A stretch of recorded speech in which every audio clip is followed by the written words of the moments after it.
Hello everyone, very welcome to our channel study PYQ and this is Satyam Parmar. और आज का अपना सेशन है जिसमें अपन लोग पीवाईक्यू डिस्कस कर रहे थे ज्योग्राफी के। और हिंदी और इंग्लिश दोनों में आप लोगों को पीडीएफ मिलेगी, तो लैंग्वेज का इशू तो इसमें नहीं रहेगा, ठीक है। और ये आपके PYQ UGC net, TGT, PGT और भी आपके जो असिस्टेंट प्रोफेसर, इन सभी के एग्जाम होते हैं, सेट एग्जाम है जो स्टेट वाइज होते हैं, उन सभी में जो भी क्वेश्चंस पूछे गए हैं इनको यहाँ पे डिस्कस किया जाएगा। और भी एमसीक्यूज भी कराए जाएंगे, ठीक है। तो आप लोग अगर चैनल पर नए हैं तो इसको आप सब्सक्राइब कर लेंगे एंड अपने फ्रेंड्स को शेयर करेंगे, ठीक है। चलिए पहला क्वेश्चन यहाँ पे शुरू करते हैं।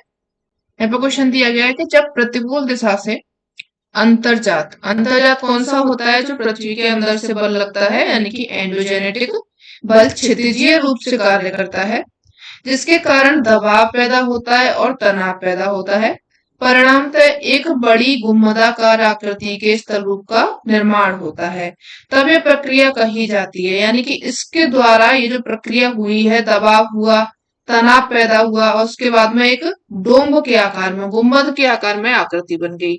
तो वो आकृति किस रूप में बनी? बलयीकरण के द्वारा बनी, भ्रंशीकरण के द्वारा बनी, दरारीकरण के द्वारा बनी, या फिर आपके संवलन के द्वारा बनी। इंग्लिश में भी देख लीजिए, when androgenetic force act horizontally, कैसा कर रहा है ये वर्क? हॉरिजॉन्टली वर्क कर रहा है from the opposite direction causing compression. क्या कारण है इसका? कारण इसमें कंप्रेशन दिया गया है and tension. The result landform is a large dome. ठीक है, किस तरीके का बन रहा है? यहाँ पे डोम शेप का बन रहा है। Is process is called folding, faulting, fracturing या फिर आपका ड्रैपिंग हो जाएगा। आंसर देखिए, ये क्या कारण इसमें जो बन रहा है? अंतर्जात बल है। अंतर्जात बल आप ऐसे मान लीजिए ये कोई दो प्लेटें हैं और इनमें क्या हो रहा है, ये एक दूसरे के करीब में आ रही हैं, करीब में आ रही हैं, तो इसमें क्या होगा? तनाव पैदा होगा, कंप्रेशन होगा, तनाव होगा यहाँ पे, ठीक है। तनाव होगा तो यहाँ पे क्या होगा? इस तरीके से आएगी तो इसमें बलय पड़ेगी, इस तरीके से आएगी। जब एक दूसरे, जब आप नॉर्मली आप एक कागज लीजिए, कागज लेंगे, जब आप उसको दोनों हाथ से प्रेस करेंगे ना, प्रेस करने पर इसमें क्या होगा? यहाँ पे दबाव पड़ेगा, दबाव पड़ेगा तो उसमें एक इस तरीके का बलय पड़ेगा। क्या पड़ेगा इसमें? ये बलय पड़ेगा। तो ये जो प्रक्रिया हुई ये क्या हो गई? यहाँ पे बलयीकरण हो गई। क्या हुआ यहाँ पे? फोल्डिंग हुई या फिर आपका बलयीकरण हुई। तो ऑप्शन यहाँ पे जो करेक्ट होगा वो कौन सा हो जाएगा? ए ऑप्शन करेक्ट हो जाएगा, ठीक है। कौन सा ऑप्शन करेक्ट होगा यहाँ पे? ए करेक्ट होगा। आप लोग का कौन सा है? आंसर कीजिए आप भी। और जो प्रेमिला जी हैं वो आंसर करती हैं सभी क्वेश्चंस के, ऐसे ही आप लोग भी क्या कीजिए, तो आपको क्या है, कॉन्फिडेंस इससे बढ़ जाएगा। ए ऑप्शन करेक्ट है। चलिए, आपका भी ए ही होना चाहिए। नेक्स्ट क्वेश्चन देखिए यहाँ पे। एसी लासन है, इन्होंने 1915 के द्वारा पेडिमेंट की उत्पत्ति की कौन सी व्याख्या सर्वप्रथम प्रस्तुत की गई थी? चादरीय बाढ़ जमाव, क्षितिजीय क्षरण या फिर पर्वतीय मुख का अपगमन या फिर पार्श्वीय क्षरण दिया था। Which one of the following explanation of the origin of pediments was first propounded by AC Lawson? 1915 में उन्होंने दिया था ये। सीट फ्लड डिपोजिशन या फिर horizontal erosion, recession of mountain fronts या फिर लेटरल इरोजन। क्या दिया था एसी लासन के द्वारा? पेडिमेंट की उत्पत्ति से संबंधित उन्होंने जो व्याख्या दी थी सबसे पहले, वो दी थी क्या? पर्वतीय मुख का अपगमन या फिर रेसेशन ऑफ माउंटेन फ्रंट। इनका कहना क्या था एसी लासन का? इन्होंने जो अपनी पेडिमेंट से संबंधित उत्पत्ति की जो व्याख्या करी थी, इसमें इन्होंने कहा था कि जो पर्वत है, क्या है? पर्वत जो बनता है वो क्या बनता है? जो अग्रभाग होता है, यानी कि जो मलबा वाला जो आगे वाला भाग होता है, इसके पीछे हटने से यहाँ पे क्या बनता है? पर्वत बनता है। ये किसका कहना था? एसी लासन का ये कहना था। और इसमें पर्वत बनने का इन्होंने और भी कई सारे कारण बताए थे इन्होंने, जिसमें अपक्षय बताया था, यानी कि जो अपक्षय होता है, वेदरिंग होती है, उसके द्वारा भी पर्वत बनते हैं। जब नदी होती है, नदी के द्वारा अपर्दन होता है, नदी के द्वारा क्या होता है? अपर्दन होता है। नदी अपर्दन करती है, चट्टानों का जो मिलन होता है, इनके सहारे पर भी क्या होता है? पर्वत बनते हैं। कई सारे इन्होंने कारण बताए थे पर्वत बनने के। तो इनका जो पेडिमेंट की जो उत्पत्ति संबंध व्याख्या थी वो किसके लिए थी? उनके पर्वत के लिए थी, ठीक है। सी ऑप्शन आप लोगों को करेक्ट हो रहा होगा, सी करेक्ट है। चलिए आगे बढ़िए। नेक्स्ट क्वेश्चन देखिए, नीचे दो कथन दिए गए हैं, इसमें आपको ए और आर दोनों पढ़ना है। ए कह रहा है कि जो काष्ठ प्रदेश है उसमें घोल ग्रंथ सर्वाधिक सामान्य और विस्तृत स्थलाकृति है। ठीक है। रीजन इसका बता रहा है कि स्थलाकृति के अनुसार घोल ग्रंथ एक गर्त होता है। गर्त क्या होता है? एक गड्ढा होता है। ठीक है। जिसकी गहराई 1 मीटर से कम होती है, कुछ 100 मीटर तक भिन्न होती है। दोनों ठीक है। इंग्लिश में पढ़ लीजिए। इंग्लिश में कह रहा है ये कि by far the most common and wide spread topographic from a karst terrain is the skin sinkhole. ठीक है। रीजन इसका बता रहा है topographically a sinkhole is a depression the varies in depth from less than a metre to few hundred metres. ठीक है। तो देखिए जो कास्ट प्रदेश होते हैं उसकी स्तराकृति बता रहा है कि यहाँ पे घोलरंध्र सर्वाधिक होते हैं। घोलरंध्र क्या होते हैं उनको समझ लीजिए। पहले तो एक कास्ट प्रदेश होते कौन से हैं? चूने के जो चट्टान वाले प्रदेश होते हैं उनको कास्ट प्रदेश को कहा जाता है। यहाँ पे क्या होते हैं? चूने की चट्टानों की बहुलता होती है। ठीक है।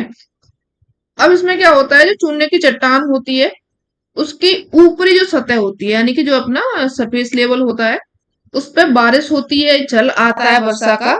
वर्षा का जल आएगा तो उसमें चट्टानों में क्या होता है? हल्की हल्की सी दरारें होती हैं। आप लोगों ने देखा होगा कोई भी चट्टान है उसमें दरार जरूर होती है।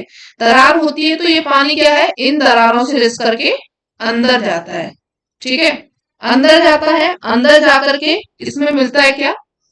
कार्बन डाइऑक्साइड इसमें मिलता है। कार्बन डाइऑक्साइड के साथ में मिलकर के ये जो क्रिया करता है वो घोलीकरण की, घुलनशील ये क्रिया करता है। इसमें घुलनशील पदार्थ बनता है, घोलक बन जाता है। और उसके साथ में ये जो चूने वाला जो जगह होती है, क्योंकि चूना कैसा होता है? जल्दी घुलता है। चट्टानें खड़ी रहती है, चूना घुल जाता है। यहाँ पे जो चूना घुला तो ये जगह खाली हुई। खाली होने के बाद में यहाँ पे क्या बन जाएगा? एक गड्ढा बन जाएगा या फिर एक गर्त बन जाएगा।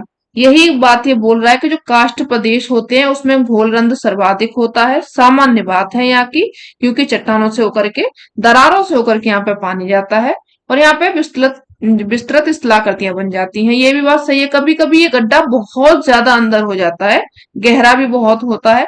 ऊपर से अपन लोग को ये दिखाई नहीं दे देता है, लेकिन इसके अंदर बहुत बड़ा गड्ढा होता है। और ये गड्ढे जो होते हैं वो कई सारे हो सकते हैं, ऐसा नहीं है कि एक ही गड्ढा होगा।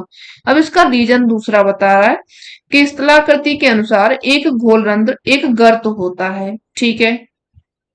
जिसकी गहराई 1 मीटर से कम तथा कुछ 100 मीटर तक भिन्न हो सकती है। तो देखिए दोनों सही है अपने आप में ये, लेकिन ये जो दूसरा बता रहा है कि ये विशेषता बता रहा है स्थलाकृति की, ये नहीं बता रहा कि किस तरीके से घोलरंध्र बन रहा है, यहाँ पे किस तरीके से गड्ढा बन रहा है। ये बता रहा है कि जो घोलरंध्र होता है वो एक गड्ढा होता है। इसने विशेषता घोलरंध्र की बताई है, ना कि किस तरीके से बनने की। तो यहाँ पे क्या होगा? व्याख्या इसकी सही नहीं है, लेकिन दोनों ही स्टेटमेंट जो दिए गए हैं वो अपने आप में सही है। तो यहाँ पे आपका ऑप्शन कौन सा सही हो रहा है? बी ऑप्शन आपका सही होना चाहिए। ठीक है। मेरा भी बी सही है। यहाँ पे भी आप लोग बी सही कर लीजिए। चलिए आगे बढ़ेंगे। नेक्स्ट क्वेश्चन यहाँ पे सूची 1 सूची 2 दी गई है। यहाँ पे बुक्स दी गई हैं और इनके लेखक दिए गए हैं। देखिए बुक्स को जितना हो सके आप लोग इंग्लिश में ही याद कीजिएगा, क्योंकि अभी 31 तारीख को पीएचडी का एक एग्जाम हुआ है जीवाजी यूनिवर्सिटी में। ठीक है। जीवाजी यूनिवर्सिटी में उसमें प्रॉब्लम क्या आई? लैंग्वेज की प्रॉब्लम आई थी उसमें, कि हिंदी में जो पेपर सेकंड था, यानी कि आपका जो ज्योग्राफी वाला पेपर था उसको हिंदी में दिया ही नहीं था। बिल्कुल भी उसका हिंदी नहीं था। हिंदी की जगह पे पता नहीं कौन सी भाषा उसमें आ रही थी। यानी कि जिस बच्चे ने इंग्लिश में पढ़ा था उसका तो नंबर हो जाएगा, हिंदी वाले का उसमें कुछ नहीं हो सकता अगर उसको जरा सी भी इंग्लिश नहीं आती है। और ज्यादा टफ पेपर नहीं था, लेकिन हिंदी नहीं थी उसमें, और हिंदी वाले बच्चे की तो प्रॉब्लम यहाँ पे आनी थी। ठीक है। तो उसके जो 50 क्वेश्चन थे ना, 50 के 50 इंग्लिश में थे, कहीं भी हिंदी देखने को नहीं मिली। तो इसलिए इंग्लिश भी साथ में लेकर के चलिए। चलिए यहाँ पे तो पुस्तक दी गई है, बुक्स दी गई है। पहला यहाँ पे morphology of the earth, techniques in geomorphology, the earth एवं द अनस्टेबल अर्थ। यहाँ पे इनके लेखक दिए गए हैं C A King, Jeffreys, L C King, J A Steers. तो देखिए जो सी ए किंग है इनके द्वारा जो बुक लिखी गई थी वो लिखी गई थी techniques in geography, techniques in geomorphology. तो ये आपको देखना है, यहाँ पे फर्स्ट लिख लीजिए। ठीक है। इसके बाद में आप लोगों के जेफरीज महोदय आते हैं। जेफरीज ने लिखा था द अर्थ, इसके यहाँ पे सेकंड लिख लीजिए। इसके बाद में द अनस्टेबल अर्थ, ये जे स्टीयर्स के द्वारा लिखी गई थी। फोर्थ यहाँ पे लिख लीजिए। और बचे कौन? एलसी किंग बचे। इनकी तो फेमस है मॉर्फोलॉजी ऑफ द अर्थ, ये आप लोगों का थर्ड हो जाएगा। ठीक है, तो third, first, second, fourth option कौन सा यहाँ पे सही हो रहा है? आपका second, fourth, A option correct है। ठीक है, आपका भी ए होना चाहिए। चलें बढ़े आगे, और आप लोग प्लीज शेयर भी कर दीजिए क्लास को। चलिए, निम्नलिखित सिद्धांतों का क्रम निर्धारित करना है। यहाँ पे कौन सा सिद्धांत पहले आया, उसमें अपन लोगों को पहले से बाद में चलना है। एक रूपता का सिद्धांत, महाद्वीपीय विस्थापन का सिद्धांत, गतिक सिद्धांत एवं संवहन तरंग सिद्धांत। देखिए यहाँ पे आप लोग को क्या होना चाहिए, डेट पता होनी चाहिए इन सभी की। तो जो एक रूपतावाद का सिद्धांत है, ये दिया गया था जेम्स हटन के द्वारा। सभी को याद होना चाहिए, ये वाला तो रटा होना चाहिए। ठीक है, एनटीए का फेमस है ये, जेम्स हटन। और कब दिया था इन्होंने? ये दिया था इन्होंने 1785 में। ठीक है, 1785 में दिया था। इसके बाद में जो महाद्वीपीय विस्थापन सिद्धांत है, ये किसने दिया था? ये वेगनर के द्वारा दिया गया था। याद हुआ आप लोगों को? वेगनर ने दिया था। और दिया कब था इनने? 1912 में दिया था। याद है या नहीं है? इसके बाद में जो डायनामिक सिद्धांत है, गतिक सिद्धांत, इसको दिया था जेटी हैक के द्वारा। किसके द्वारा दिया गया था इसको? जेटी हैक के द्वारा दिया गया था इसको। और ये दिया गया था, शायद इसकी डेट 1960 है। और एक बार आप लोग और मुझे कंफर्म करके बता देना, मेरे अनुसार तो शायद यही है, मुझे जितना याद आ रहा है। इसके बाद में बचा आप लोगों का संवहन तरंग सिद्धांत। तो ये जो संवहन तरंग सिद्धांत है, ये आर्थर होम्स के द्वारा दिया गया था। किसके द्वारा दिया गया था? ये आर्थर होम्स के द्वारा दिया गया था। डेट इसकी 1928 है। ठीक है, इसकी आप लोग मुझे कंफर्म कर देना, वैसे यही होनी चाहिए। तो अब इसका लगा लीजिए सीक्वेंस। सबसे पहले आप लोगों का एकरूपतावाद का सिद्धांत आया था 1785 में। और इसके बाद में आपका वेगनर का है। वेगनर के बाद में होम्स का हो जाएगा, यानी कि पहला, दूसरा, चौथा, उसके बाद में तीसरा हो जाएगा। पहला, दूसरा, चौथा, तीसरा, यानी कि डी ऑप्शन करेक्ट है। डी करेक्ट हो रहा है ना आप लोगों का? चलिए आगे बढ़ेंगे।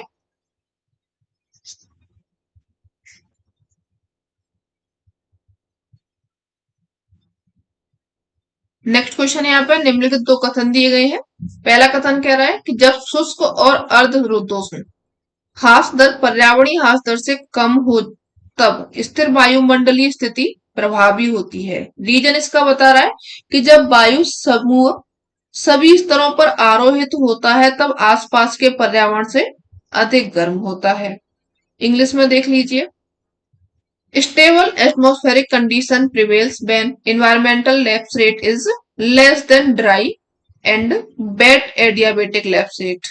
रीजन इसका बता रहा है कि the parcel of air is warmer, यानी कि गर्म होता है, then the surrounding environment at all the level as it ascends. तो अपन लोगों को इसका क्या करना है, इसमें रीजन बता रहा है, सॉरी यहाँ पे जो कथन है वो कह रहा है कि जब शुष्क और अर्ध शुष्क जो रुद्धोष्म हास दर होती है, वो पर्यावरण दर से कम होती है। क्यों? क्योंकि जो वायुमंडल है वो स्थिर होता है और प्रभावी होता है। रीजन आप लोगों का सही है, असर्शन सही है यहाँ पे।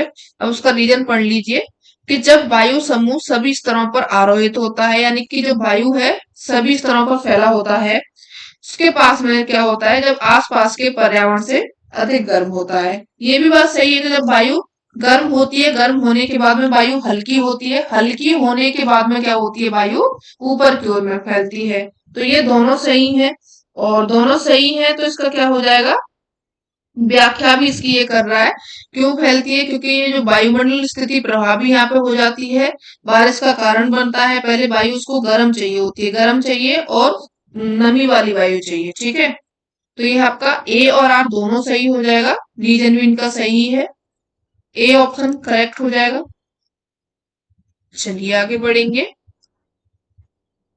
नेक्स्ट क्वेश्चन देखिए यहाँ पे, परिपक्व तड़ित झंझा की विशेषता है मजबूत ऊर्ध्वगामी एवं अधोगामी होना, विद्युत बल की कमी होना, बर्षण का अंत होना या फिर बर्फ कणों का अभाव होना। इंग्लिश में देख लीजिए।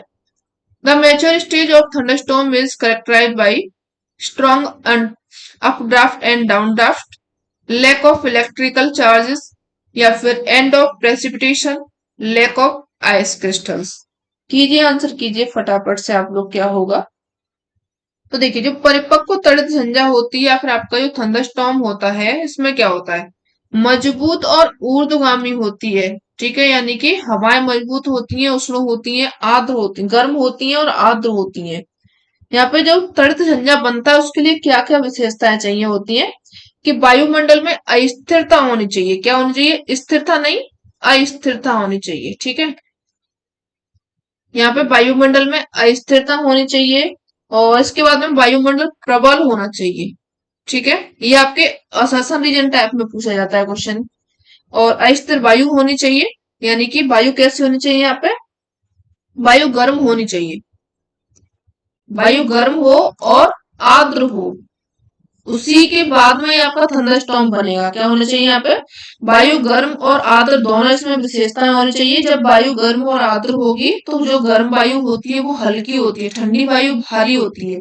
अगर वायु भारी होगी तो वो ऊपर नहीं उठेगी, ऊपर नहीं उठेगी तो उसमें क्या होगा, संवहन नहीं होगा, वर्षा नहीं होगी।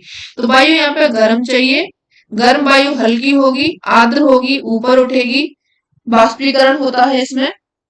तो इसमें क्या होता है, गहरे बादल बनते हैं, गहरे बादल बनने चाहिए यहाँ पे। ठीक है, गहरे बादल बनेंगे तो यहाँ पे क्या होता है, थंडरस्टॉर्म जो होता है, वर्षा की जो मजबूती होती है बहुत ज्यादा हो जाती है। तो यहाँ पे तड़ित झंझा आप लोगों को देखने को मिलता है। तड़ित झंझा बोला किसको जाता है, जो बहुत ज्यादा भारी बारिश होती है, जिसको आप लोग मूसलाधार बारिश भी बोल सकते हैं। तो ये आपका थंडरस्टॉर्म होता है। ठीक है, चलिए आगे बढ़िए। नेक्स्ट क्वेश्चन है यहाँ पे विंड दी गई है और उनकी विशेषताएं दी गई है, कौन सी विंड कहाँ पे बहती है। तो देखिए, कैटाबेटिक विंड दी गई है, चिनूक्स दी गई है, सेंटाना दी गई है, फोन दी गई है। इंग्लिश में भी वही है, आप लोग सीधे नाम है इनका तो इंग्लिश में पढ़ लेना। ठीक है, जो कैटाबेटिक विंड है इसको आप लोगों को पता होगा ये कैसे चलती है। कैटाबेटिक जो विंड है कैटमी से होता है। देखिए, कैटाबेटिक जो बना हुआ है कोल्ड से, कैट से बना है, कोल्ट होता है यहाँ पे। ये जर्मन वर्ड है कोल्ड, इसको मान लीजिए आप कोल्ड। कोल्ड में से कैसा होता है, ठंडा होता है। कैसा होता है, कोल्ड में से ठंडा होता है। कोल्ड आपका ये जर्मन शब्द ठंडा है, तो इसको आप रिलेट कर लेंगे कैटाबेटिक विंड से। ठीक है, ये कैटा हो गया, कैट में से बिल्ली मान लीजिए। बोलने में आपको वैसे तो कैट सीएटी होता है, लेकिन बोलने में मान लीजिए इसको कोल्ट, कोल्ट में से इसका कोल्ड कर लेना तो ये ठंडी हो जाएगी। ठीक है, अब आपकी जो कैटाबेटिक विंड है वो ठंडी है, तो इसमें देख लीजिए ठंडी वायु कौन सी है। ये आपकी गर्म एवं शुष्क है। कैलिफोर्निया की ये गर्म दी गई है, यहाँ पे शीत है और ये आपकी गर्म है। तो ये जो उच्च भूमि में स्थित शीत वायु का प्रवाह होता है वो कौन सी हो जाएगी, यहाँ पे आप लोगों की कैटाबेटिक हो जाएगी। तो यहाँ पे आप लोग एक आध थर्ड लिख लीजिए। अब बच्चे आप लोगों के चिनूक, चिनूक्स जो होती है वो गर्म वायु है, शुष्क वायु है। और ये कहाँ पे बहती है, तो चिनूक जो बहती है आपके रॉकी पर्वत पर। कहाँ पे बहती है, ये जो रॉकी पर्वत है इनकी पूर्वी ढलान पर बहती है। तो यहाँ पे आप लोग फर्स्ट लिख लेना। संता आना है, ये जो ये भी गर्म वायु है, गर्म वायु है। तो ये कहाँ पे बहती है, ये बहती है जो दक्षिण कैलिफोर्निया है, यहाँ पे आप लोगों की सेंटाना बहती है। तो ये आपका सेकंड यहाँ पे सही हो जाएगा। बचा फोन, फोन जो बहती है ये आल्पस पर्वत पर बहती है। कहाँ पे है, आल्पस पर्वत पे है। तो ये आपका फोर्थ का फोर्थ ही रहेगा। 3 1 2 4 ऑप्शन आप लोग करेक्ट कर लीजिए। 3 1 2 4 बी ऑप्शन करेक्ट होना चाहिए आप लोगों का। ठीक है, चलिए आगे बढ़ते हैं। नेक्स्ट है यहाँ पे भूमध्य रेखा से ध्रुवों तक बहने वाली सतह की हवा का आदर्श वैश्विक पैटर्न दिया गया है। यहाँ पे डोल्ड्रम है व्यापारिक पवन है, पछुआ पवन है पूर्वी वायु। The idealised global pattern of surface wind from equator to poles. Doldrum दिए गए हैं, ट्रेड विंड है, वेस्टर्लीज है एवं ईस्टर्लीज है। तो देखिए, ये आपकी बात कर रहा है इन पवनों की।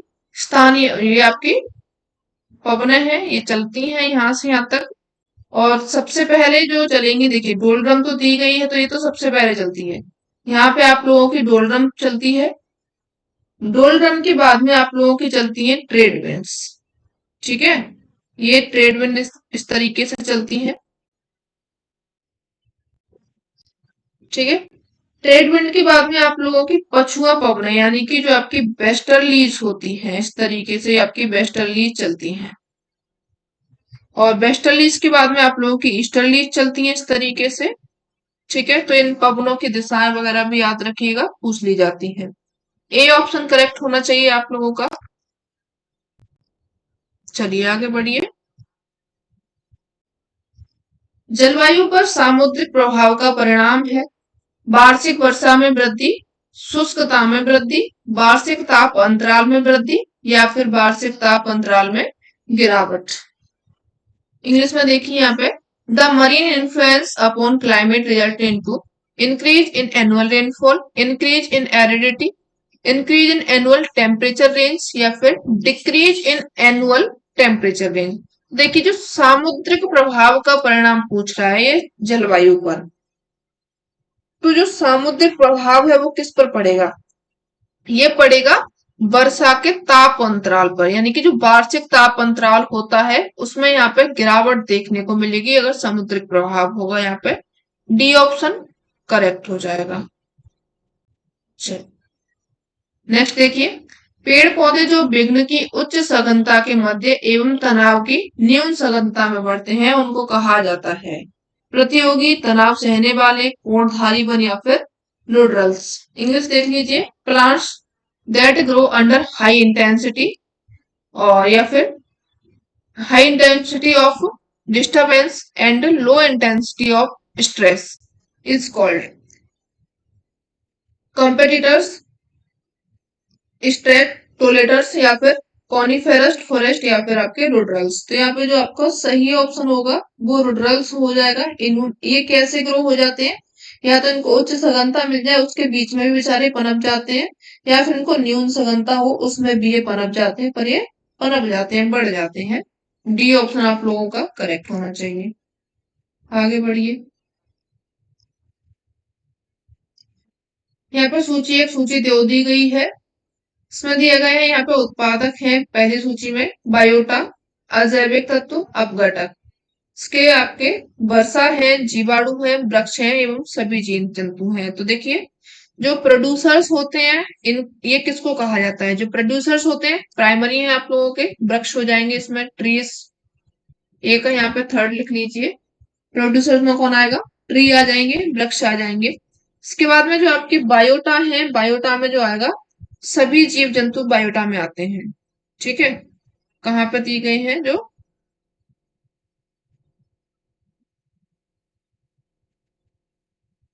एक मिनट, बायोटा हो जाएगा आपका उत्पादक। हाँ ये रहा, सॉरी मैं तो गलत जगह देख रही थी। जो आपके सभी जीव जंतु हैं और ऑर्गेनिज्म है ये आपके बायोटा में आते हैं। तो ये आप लोग फोर्थ यहाँ पे लिख लीजिए। इसके बाद में अबायोटिक फैक्टर्स एंड अपघटक बच्चे, तो ये आपके जो अबायोटिक फैक्टर्स होते हैं वो माना जाता है वर्षा को। वर्षा आपकी फर्स्ट में दी गई है। और इसके बाद में जो डिकम्पोजर है, डिकम्पोजर माना जाता है किसको? बचे माइक्रो जो जीवाणु होते हैं इनको माना जाता है अपघटक या फिर डिकम्पोजर्स। ठीक है, 3 4 1 2 ऑप्शन आप लोग करेक्ट कर लीजिए। बी ऑप्शन करेक्ट है। आगे बढ़िए। नेक्स्ट क्वेश्चन देखिए, यहाँ पे नीचे दो कथन दिए गए हैं।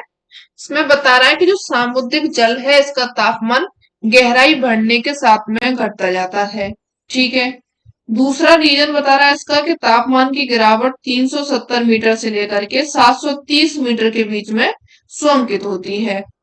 इंग्लिश में देख लीजिए, water temperature over the ocean decrease with depth, यानी कि जो पानी का तापमान है गहराई जाने पर समुद्र के पानी का ये क्या हो जाता है? कम हो जाता है इसका तापमान। रीजन बता रहा है कि the decrease in temperature is well marked from 370 से लेकर के 730 मीटर तक होता है। तो देखिए ये बात जो कह रहा है कि समुद्रिक जल का जो तापमान है गहराई पर जाने पर घटता है, ये बात बिल्कुल सही है। आप लोगों ने जो बेंथ थर्मोक्लाइन लेयर है ये सभी पढ़ा होगा। कि जो तापमान है जब समुद्र से या फिर महासागर से अपन लोग नीचे जाएंगे उसकी लेयर्स में ही, तो वो तापमान घटेगा। कैसे घटता है? और ये तापमान जो घटता है, भले ही आप एक ही गहराई पे जाइए तो ऐसा नहीं है कि समान टेम्परेचर आप लोगों को मिल जाएगा। समान नहीं मिलता है, उसका टेम्परेचर अलग अलग होता है। ठीक है, तो यहाँ पे देखिए, सबसे पहली परत होती है, इसको मिक्स्ड लेयर बोलते हैं या फिर मिश्रित परत बोलते हैं। इसमें क्या होता है, मिश्रित परत में पहली वाली लेयर में, महासागर की में, इसमें जो तापमान होता है सबसे ज्यादा होता है, पानी जो होता है गर्म होता है। ठीक है, गर्म पानी यहाँ पे देखने को मिलता है या फिर गर्म जल की परत यहाँ पे देखने को मिलती है आप लोगों को। और इसकी गहराई अगर बात करें, विषुवत रेखा पर यहाँ पे कम होती है, और विषुवत रेखा के बाद में अगर आप ऊपर की साइड में जाएंगे, नीचे की साइड में जाएंगे, तो उन अक्षांशों पर क्या होती है, गहराई ज्यादा होती है।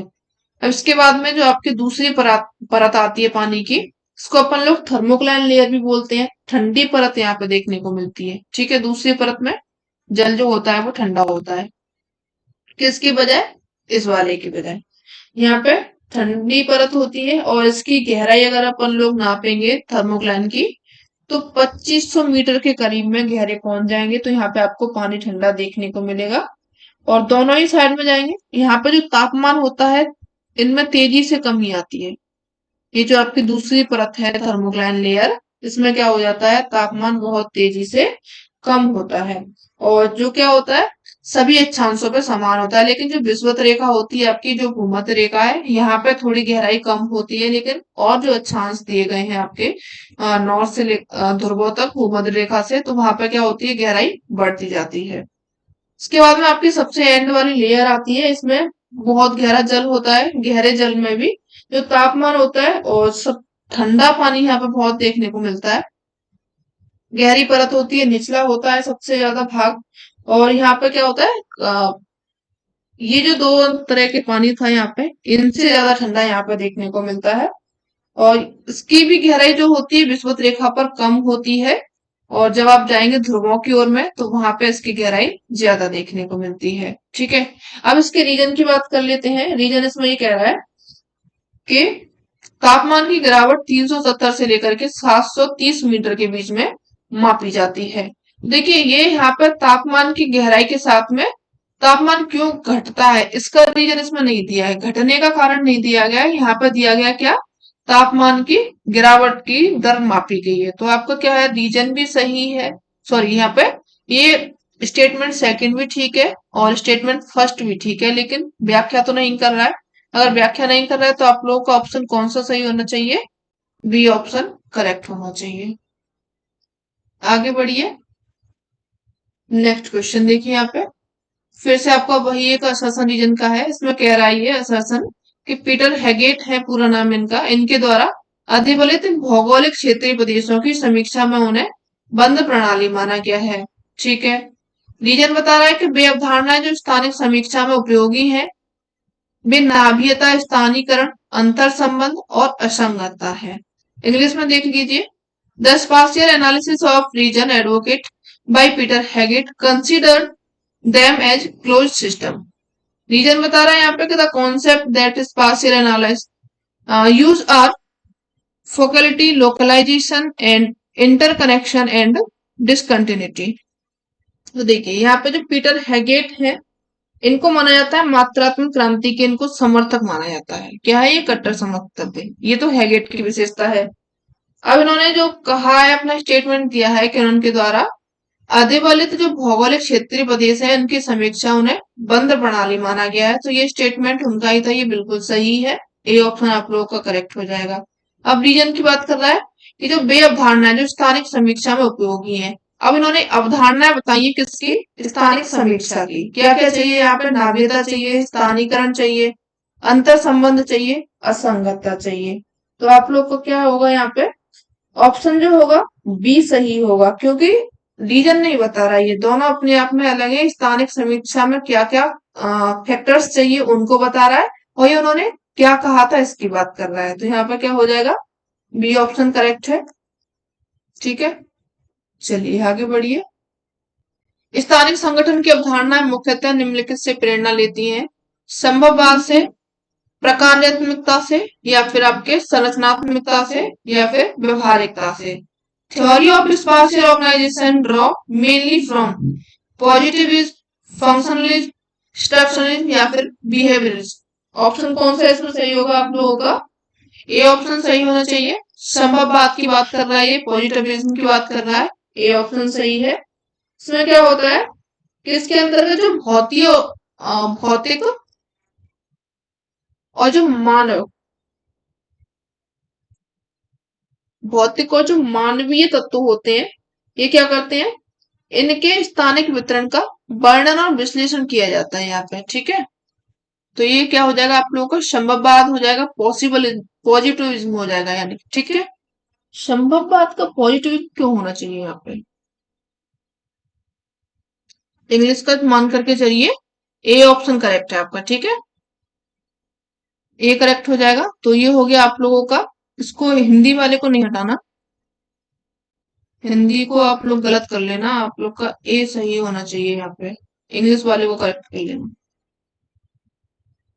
चलिए, तो ये हो गया आपका आज का सेशन। सेशन कैसा लगा जरूर बताइएगा। अगर अच्छा लगा हो तो क्या करेंगे, अपने फ्रेंड्स को शेयर कर देंगे। ठीक है, मिलते हैं नेक्स्ट सेशन में, तब तक के लिए धन्यवाद। Thanks for watching.